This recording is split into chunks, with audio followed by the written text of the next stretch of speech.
सामने किसी बात का संज्ञान नहीं लिया। पर चल रहा था। अरे सुनिए, हमारे भोपाल का लगातार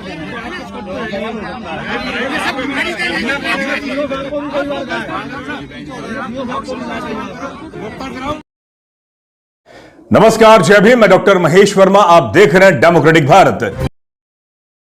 चंद्रशेखर आजाद के काफिले पर हमला हुआ है। जी हां, आपने सही सुना। चंद्रशेखर आजाद, आजाद समाज पार्टी काशीराम के राष्ट्रीय अध्यक्ष, भीम आर्मी एकता मिशन के राष्ट्रीय अध्यक्ष चंद्रशेखर आजाद के काफिले पर हमला हुआ है। जान से मारने की धमकी लगातार चंद्रशेखर को आजाद को मिल रही थी। जी हां, यह घटना है मथुरा के पास स्थित कर्नावाल गांव है, रिफाइनरी के पास, वहां पर यह घटना हुई है और यह घटना पुलिस की मौजूदगी में हुई है। जी हां, पुलिस की मौजूदगी में हुई है। जब चंद्रशेखर आजाद उस मथुरा के पास एक कर्नावाल गांव है, वहां पर पीड़ित परिवार से मिलकर आ रहा था, उन्हें ढांढस बंधाकर उन्हें सुरक्षा के लिए सरकार से सवाल जवाब करके और सुरक्षा प्रदान करने के लिए वहां पर पहुंचे थे चंद्रशेखर आजाद, और उन पर हमला हो गया है और लगातार उनको धमकियां मिल रही थी कि चंद्रशेखर आजाद अगर इस गांव में पहुंचेंगे, इस इलाके में पहुंचेंगे तो वह बचकर नहीं जाएंगे। उसके बावजूद भी पुलिस के मौजूदगी में अगर चंद्रशेखर आजाद पर हमला होता है तो यह दिखाता है कि चंद्रशेखर आजाद पर जो हमला हुआ है वो ना केवल पुलिस का फेलियर है बल्कि राज्य सरकार का फेलियर है। चंद्रशेखर आजाद एक चुने हुए नगीना के सांसद है, लोकसभा सदस्य हैं। अगर उनके साथ इस तरह की घटना होती है तो उसका जिम्मेदार कौन है? चंद्रशेखर आजाद जब उस काफिले पर वहां से निकल रहे थे और उन पर हमला हुआ, वहां पर मौजूद पुलिस के अधिकारी सीओ संजीव मिश्रा से पूछते हैं कि आखिर इसका जिम्मेदार कौन है।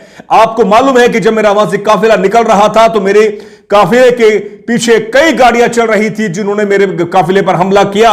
आखिर आपने उन्हें रोका क्यों नहीं? आप वहां पर सिर्फ ठुमके लगाने कर आए हैं। अगर किसी की हत्या हो जाती, किसी को गोली लग जाती, इस भीड़ में अगर कोई मुझे निशाना बनाकर मेरे पर गोली चला देता या किसी समर्थक पर, तो उसका जिम्मेदार कौन होगा? जी हां, चंद्रशेखर आजाद ने सीधा सवाल यह पूछा उन अधिकारियों से, तमाम अधिकारियों से जो हाथ जोड़कर चंद्रशेखर आजाद के सामने खड़े थे। ये वही चंद्रशेखर आजाद है जो अपनी संवैधानिक ताकत को अच्छी तरह पहचानते हैं और अपने सांसद की ताकत को पहचानते हैं और वो जानते हैं कि सड़क पर और संसद में किस तरह से अपने उन गरीब, दलित, वंचित समाज के लिए आवाज बुलंद करनी है। चंद्रशेखर आजाद मथुरा के पास स्थित कर्नावाल गांव में वहां गए थे जहां दो सगी बहनों पर के शादी होनी थी। उन पर जो असामाजिक जातिवादी, असामाजिक और जो सामंतिक किस्म के लोग हैं, रूढ़िवादी जातिवादी लोग हैं, उन्होंने उन सगी बहनों के चेहरे पर जो सच कर आ रही थी ब्यूटी पार्लर से, उन पर कीचड़ से पूरा मुंह का खराब कर दिया या शरीर पर कीचड़ फेंक दी और उनके साथ उनके फूफा थे जो उनको ब्यूटी पार्लर से लेकर आ रहे थे, उनके साथ भी मारपीट की गई। दुल्हने जब अपने घर पहुंचती है तो वहां पर आई बारात पर भी असामाजिक तत्वों ने हमला कर दिया, उनके दूल्हे के पिता का सर फोड़ दिया, मंडप तोड़ दिया। यह हो रहा है आजाद भारत में। आजाद भारत में, जी हां, आजाद भारत में यह स्थिति अगर है तो आप समझे कि दलित वंचित समाज किससे सुरक्षा मांगे। हम बड़ी बड़ी बातें कर रहे हैं, बड़ी बड़ी सरकारें अपनी बड़ी सुरक्षा की बात कर रही है। कहां गया योगी आदित्यनाथ का वो इकबाल, कहां गया वो प्रशासन?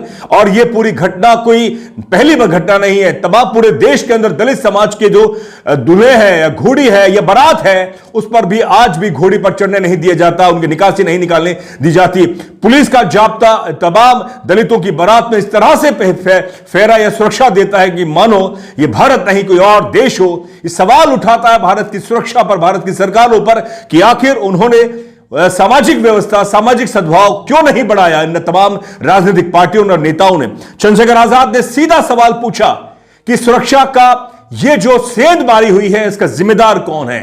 चंद्रशेखर आजाद के सवाल सीधा पैने थे, तीखे थे, निशानदेही थे और सीधा सवाल पूछ रहे थे। अगर किसी की हत्या हो जाती, एक बड़ा यहां पर जातीय फसाद हो जाता या हमला हो जाता, इसका जिम्मेदार कौन है? जी हां, सवाल चंद्रशेखर आजाद ने पूछा और हालत खराब हो रही थी अधिकारियों की।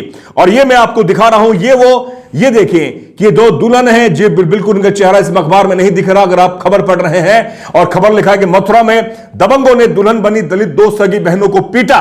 जी हां, और दूल्हे के पिता का सिर फूटने पर लौटी बारात, गांव में तनाव। और उसके बाद वर पक्ष ने कहा कि अब नहीं करेंगे रिश्ता, सामान वापस लिया।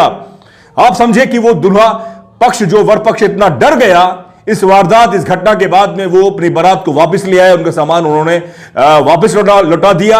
आप समझे कि ये क्या हो रहा है। चंद्रशेखर आजाद ने यही पूछा कि कब सुरक्षा देंगे दलित वंचित समाज को। आज ये जो हमला हुआ है ना केवल चंद्रशेखर आजाद पे बल्कि उस गरीब दलित वंचित समाज पर हुआ है जो अपने संवैधानिक अधिकार और अपने सम्मान के अधिकार को पाने के लिए संघर्ष कर रहा है।